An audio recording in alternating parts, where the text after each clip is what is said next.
అమ్మ గిదది ఘోరం రా వార్త. చదవలే ఘోరం.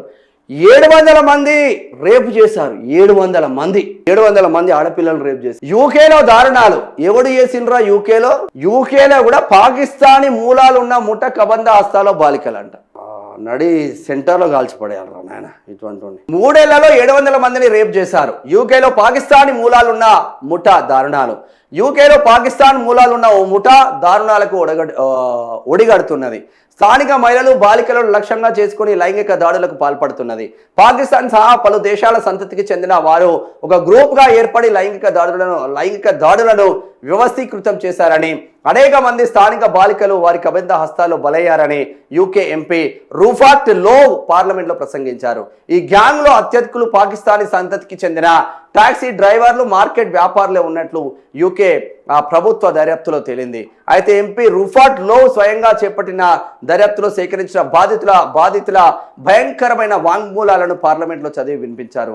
ఈ వేధింపుల్లో తీవ్రమైన హింస, బాల్యంలోనే గర్భాలు, బెదిరింపులు, వ్యవస్థాగతంగా పోలీసుల వైఫల్యాలు ఉన్నాయని, ఈ దారుణాలపై పార్లమెంటు తక్షణమే స్పందించి కఠిన చర్యలు తీసుకోవాలని డిమాండ్ చేశారు. యూకేలో దాదాపు 85 ప్రాంతాల్లో ఇలాంటి లైంగిక దోపిడీ జరుగుతున్నట్లు వెల్లడించారు. బాధితుల దిగ్భ్రాంతికరమైన వాంగ్మూలాలు.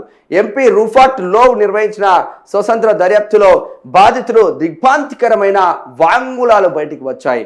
ఒక బాధితురాలు తనకు 12 నుంచి 13 ఏళ్ల వయస్సు ఉన్నప్పుడు ఓ వ్యక్తి మద్యం సీసాతో తనపై తీవ్రంగా దాడి చేసి శరీరం లోపలే గాజు ముక్కలు విరిగిపోయేలా చేశారని వాపోయింది.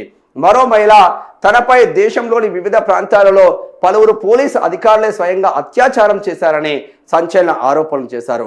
మరో మహిళ తనకు 13 ఏళ్ల వయసు నుంచే వేధింపులు ప్రారంభమయ్యాయని, 3 ఏళ్ల కాలంలో దాదాపు 600 నుంచి 700 మంది పురుషులు రేపు చేశారని ఆవేదన వ్యక్తం చేశారు.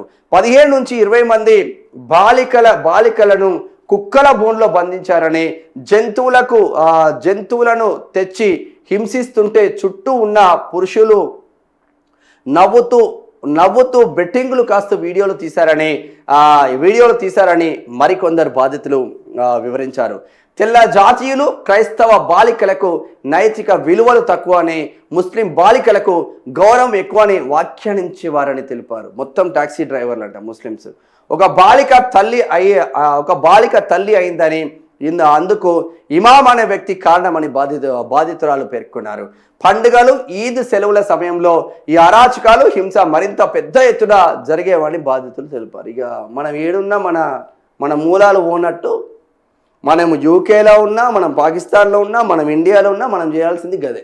నాశనం అవుతుందిరా పాకిస్తాన్. తిండికి రొట్టె తిందామంటే తిండి దొరుకుతలేదు. ఇంకా మారపోతే ఎందుకురా దిక్కుమల్లు.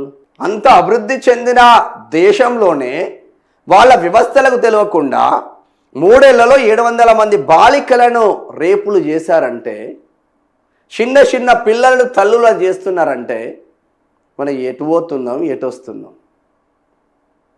వాళ్ళపైన చర్యలు తీసుకునే ఆస్కారం మాత్రం కనిపిస్తాం.